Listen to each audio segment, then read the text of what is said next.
예, 그 민주당 쪽 얘기를 잠깐 살펴보죠.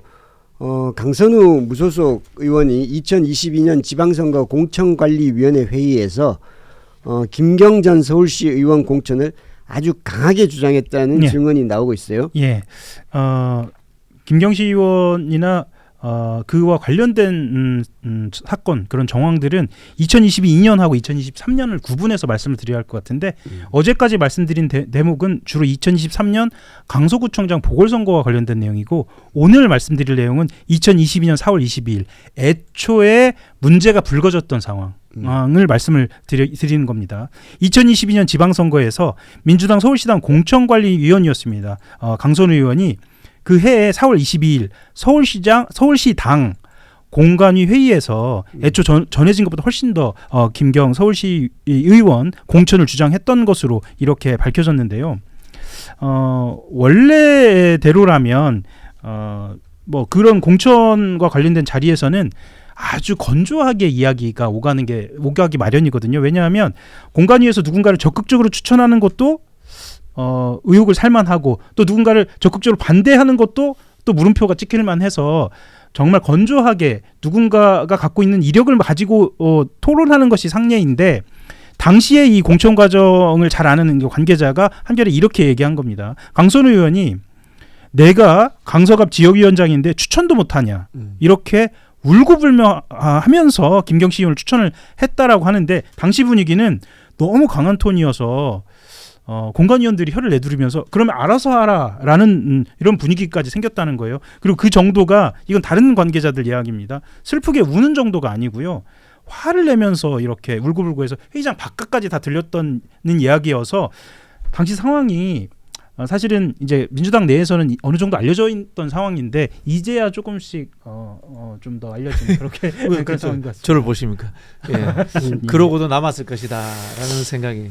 이게 시간대로 보면 4월 20일 날도 공천관리위원회 회의가 있었고 그때는 여성 청년을 이제 그 공천하자라고 했을 때 맞습니다. 예. 그때도 이제 뭐 그냥 강선우 의원도 이제 그냥 그러자라는 의견을 보냈는데 그 다음 날인 4월 21일 날 김병기 의원을 찾아가죠.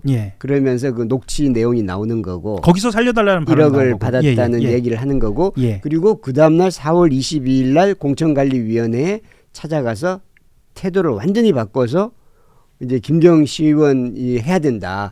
내가 당협위원장인데 그것도 못하냐. 뭐 이렇게 막 얘기한 거죠. 지역위원장인데. 공교롭게도 그 회의에는 김병기 원내대표는 참석하지 않았습니다.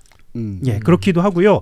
자, 그러면은 이벤트가 언제 있었냐? 그러니까 강선우 의원 입장에서는 애초에 있었던 회의 4월 20일에는 여성 청년 인재하자고 하고 김경시 의원이 탈락하는 것으로 받아들여지고 있었는데 갑자기 21일과 22일 날 왜 태도를 바꿨느냐? 이거는 강 의원이 직접 경찰 조사에서 한 얘기가 있습니다. 4월 20일 날 회의 뒤에 김전시 의원이 항의하는 과정에서 쇼핑백에 담긴 1억 원을 알게 됐다라고 얘기를 하는데 여기서 방점이 어디에 찍히냐면 본인은 1억 원을 알게 됐다라는 시점을 찍히는데 말씀드렸던 것처럼 태도를 바꾸는 건 김전시 의원, 그러니까 김경시 의원이 항의를 한 과정이 있었다라는 겁니다. 그러니까 이제 문간방에 놔뒀다는 거잖아요. 쇼핑백에 든 1억 원을 놔뒀고 자기는 그걸 받았었지만 그게 돈인지도 몰랐다는 거고 항의를 하고 나서 들여다봤더니 이게 돈이 있었네라고 해서 그다음에 이제 김병기 의원을 찾아갔고 그리고 그 다음 날은 공천관리위원회에서 이제 김경시 의원 공천 줘야 된다라고 이야기했고 이제 본인의 진술과 이걸 끼워 맞춰 보면 그렇게 되는 거죠. 그렇게 맥락으로 맞춰지고요. 다만 1억 원을 알게 된 시점 그리고 돈이 오간 것이 를 본인이 알았느냐 몰랐느냐는 명확하게는 이제 수사를 통해서 좀 밝혀서 제가 만약 의견이 엇갈리거든요. 그 진술을 충분히 받아들이더라도 이거는 그런데 그 전부터 1억 원이라는 걸 알았는데 김경시 의원이 당신 돈을 받았는데도 왜 나를 공천을 안 주려고 하냐라고 강하게 어필이 들어오니까 그 다음에 이제 태도를 바꾼 게 아니냐. 라고 의심을 해볼 수 있을 것 같아요. 그러니까 내가 경찰이라면. 최대한 손해를 해보자면 자 쇼핑백을 받았어요. 근데 그 쇼핑백에 1억 원이 들었는지 금덩어리가 들었는지 모르죠. 모르는데 그게 중요한 것이 무엇인가였고 김경시 의원이 그것을 계기로 해서 항의를 한 것으로 미뤄 짐작할 수 있는 거죠. 자, 여기까지는 말씀드릴 수 있을 것 같습니다. 예, 경찰도 그 대목을 주목하는 것 같고요. 네. 그리고 이것과 상관없이 김경시 의원은 민주당 당직자한테 이게 또 다른 2023년 3년입니다. 강서구청장 보궐선거. 네. 그러니까 지금 이제 강선우 의원이 공천관리위원회에서 이야기한 거는 2022년 2년이요. 4월 지방선거고, 네. 그리고 그때는 김경시 의원이 공천을 받았고 어쨌든 네. 예. 그리고 2023년 강서구청장 보궐선거에서 김경시 의원이 강서구청장 민주당 후보로 공천을 받기를 원했으나 네. 결국은 못했죠. 예. 그런데 그때 민주당 당직자한테 돈을 너무 많이 썼다라는 말을 했다는데 예. 누구한테 돈을 쓴 거죠? 자, 그러니까 황금 PC라고 표현을 했는데, 그러니까 민주당의 서울시의회에서 근무했던 관계자가 이미 제출한 곳에서 120여 개의 녹취가 나왔고 그 안에서 등장한 내용입니다. 이거는 이렇게 이야기합니다. 과정만 놓고 말씀드리면 현역 시의원은 강서구청장 보궐선거 후보자에서 배제하는 방향으로 정해졌다라는 이야기를 들으면서 민주당 당직자한테 이야기를 한 거거든요. 돈 너무 많이 썼다, 아깝다라고 이야기를 하면서 누구한테 썼냐라는 결과는 등장하지 않는 것 같습니다. 그러니까 대상이 등장을 했으면 그 의원들의 이름이 등장을 하는데 그거는 또 묘하게 등장은 하지는 않고요. 다만 이런 이야기는 합니다. 이 말씀드렸던 그 당직자와의 이야기만이 아니라 이미 이제 실명이 등장했으니까요. 김성열 전 개혁신당 최고위원이라고 하죠. 전 민주당 그렇죠. 보좌관이. 민주당에 있다 개혁신당으로 갔죠. 예. 예. 그 통화에서도